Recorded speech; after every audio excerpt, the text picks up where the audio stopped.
अहिल्यानगर शहराजवळ असणाऱ्या बुऱ्हाणनगर हे महाराष्ट्राची कुलस्वामिनी आई तुळजाभवानीचे माहेरघर असून या ठिकाणी देवीचे पुजारी भगत कुटुंबियांच्या वतीने गावातून सवाद्य घटाची मिरवणूक काढून घटस्थापना करण्यात आली। नवरात्र काळात शहर व परिसरातून 2 ते 3 लाखापर्यंत भाविक या ठिकाणी दर्शनाला येत असतात। पावसामुळे भाविकांची गैरसोय होऊ नये यासाठी मंदिराच्या सभामंडपामध्येच दर्शन रांगा करण्यात आल्या असून कोणताही अनुचित प्रकार घडू नये यासाठी मंदिराचे गार्ड पोलीस बंदोबस्त तैनात करण्यात आला असून परिसरामध्ये 25 सीसीटीव्ही कॅमेरे देखील बसवण्यात आले। सकाळी देवीची महापूजा अभिषेक होऊन महाआरती करण्यात आली। 1913 साली हे मंदिर स्थापन करण्यात आले आहे। बालरूपाने या ठिकाणी देवीने दर्शन दिले असून 1100 वर्षापासूनची परंपरा आहे अशी माहिती मंदिराचे पुजारी अभिषेक भगत यांनी दिली आहे। सर्व मंगल मांगल्ये शिवे सर्वार्थ साधिके शरण्य त्र्यंबके गौरी नारायणी नमस्ते।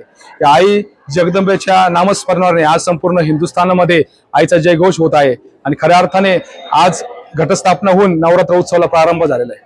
आज आपण पाहिलं तर नवरात्राची आज पहिली माळ आपण जे म्हणलो किंवा संपूर्ण भारतामध्ये घटस्थापना म्हणजे 4 नवरात्रापैकी एक सगळ्यात मोठं नवरात्र आहे, शारदीय नवरात्र असतं आणि त्यातली आज घटस्थापना या ठिकाणी आताच नुकतीच आपल्या समक्ष पार पडलेली आहे। याच्यामध्ये सकाळी 7 वाजता देवीची महाअभिषेक महापूजा होऊन या ठिकाणी महाप्रसादाचा कार्यक्रम झाला। त्यानंतर 11 वाजता ध्वज आणि घटाची मिरवणूक होईल।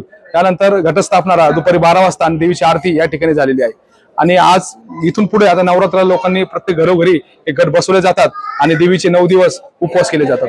या ठिकाणी जर आपण पाहिलं तर देवीचं एक असं महात्म्य आहे की आई तुळजाभवानीने लहान मुलीच्या रूपामध्ये म्हणजे आता अंबिकेच्या रूपामध्ये या ठिकाणी राहिलेली, म्हणून हिला अंबिका असं मानलं जातं। जर आपण मूर्तीचा चेहरा जरी पाहिला तर हा एक तरुण मुलीचा किंवा लहान मुलीचा चेहरा, तसा हा देवीचा चेहरा आहे। तुळजाभवानीचा चेहरा पाहिला तर एक प्रौढ स्त्रीचा चेहरा, असा चेहरा आपल्याला तिथे दिसतो। आणि याच्या मागचं आहे की देवी ही लहान मुलीच्या म्हणजे हे तुळजापूर हे जे सासर आणि बुऱ्हाणनगर म्हणजे हे घर आमचं हे माहेर म्हणून समजलं जातो। याची जी परंपरा आहे ही परंपरा गेल्या 1100 वर्षापेक्षा जास्त वर्षापासून चालू आहे आणि तेव्हापासून पलंग पालखीची मिरवणूक ही आपली चालू आहे की प्रथा अखंडीपणे चालू आहे। 1913 साली आमचे पूर्वजांनी म्हणजे लहानू किंवा भगत यांनी स्वतःच्या जमिनी घरवाडा विकून स्वतःच्या देवघरामध्ये म्हणजे आपण जर पाहिलं तर हे आमचं एक घरातला एक भाग आहे आणि हे देवघर आहे। आपण जर पाहिलं की प्रत्येक मंदिरामध्ये 1 किंवा 2 देवीच्या मूर्ती असतात, पण इथं जर आपण बारीक निरीक्षण केलं असलं तर आपल्याला सर्व टाक छोटे छोटे दिसतात जे आपल्या सर्वांच्या घरात असतात। म्हणजेच की देवघरालाच 1913 साली मंदिराचं स्वरूप दिलं आणि याची आम्ही भक्ती की लोकांना दर्शनासाठी हे सगळं खुलं केलं। आणि ह्याप्रमाणे इथं त्यामुळे लोकांची एक भावना इथे जे लोक तुळजापूरला जाऊ शकत नाही किंवा त्यांच्या अडीअडचणी तिथे जाऊन दूर करू शकत नाही, देवीची शास्त्रोक्त पूजा अर्चा तिथं होऊ शकत नाही, ज्यांना अडचणी येतात दूर जाण्याला, ते सर्व लोक सुद्धा या ठिकाणी येतात। आणि दररोज इथे वेगवेगळे विविध कार्यक्रम म्हणजे सकाळी जर आपण पाहिलं तर देवीची 7 वाजता शृंगार आणि आरती रोज या ठिकाणी केली जाते। तर त्याच नंतर आपण जर या ठिकाणी पाहिलं तर संध्याकाळी 10 वाजता रोज देवीची नित्य आरती या ठिकाणी केली जाते आणि दिवसभर भजन कुंकुमार्चन आणि विविध धार्मिक कार्यक्रम या ठिकाणी केले जातात। आपण जर सर्व पाहिलं की सर्व भाविकांच्या दृष्टीने आता पावसाचे किंवा याचे सगळे वेळ आहे तर त्यासाठी आम्ही प्रशस्त मोठ्या प्रमाणात इन्व्हर्टर किंवा त्याचा एक सबस्टिट्यूट बॅकअप म्हणून आम्ही त्याची सोय केलेली आहे।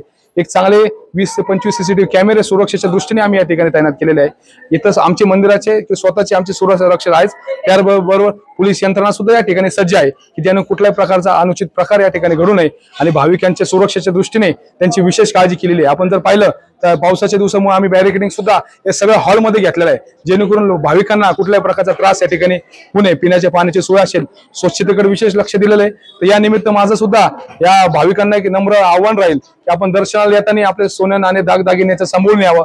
आपलं गाडी चालवताना सुद्धा एक रस्त्याची काळजी घ्यावी, कारण रस्ते हा गंभीर विषय आहे, रस्ते खराब आहेत किंवा पावसामुळे घसरट होऊ शकतात। तर सगळ्यांनी आपली काळजी घ्यावी आणि आई जगदंबेचा आपण या ठिकाणी येऊन आशीर्वाद घ्यावा। ही जगदंबा आपलं सगळं दुःख दूर करायला इथं आपल्या पुढे हजर आहे किंवा आपल्याला ती आशीर्वाद देण्यासाठी इथं तयार आहे। फक्त आपण या ठिकाणी एकदा येऊन नतमस्तक व्हा। शक्तीची देवता आहे की तुम्हाला अखंडपणे शक्ती द्यायचं काम या ठिकाणी केले जाते। त्याचबरोबर अष्टमीला होम आणि दसऱ्याला मोठी महापूजा आणि कोजागिरी पौर्णिमेला देवीची परत महापूजा होऊन दुसऱ्या दिवशी छबिना होईल आणि त्यानंतर महाप्रसादाचा कार्यक्रम होईल। तर सर्व भाविकांनी सुद्धा त्या महाप्रसादाच्या कार्यक्रमात सुद्धा आवर्जून उपस्थित राहावे आणि त्याचा प्रसाद म्हणून लाभ घ्यावा। आपल्या सर्वांना याच ठिकाणी विनंती आहे की आपण या जगदंबेचा आशीर्वाद घेण्यासाठी सगळा वेळात वेळ काढून यावे आणि भक्तिभावाने जगदंबेची सेवा करत राहावी। जगदंब जगदंब। ब्युरो रिपोर्ट, जनता आवाज न्यूज।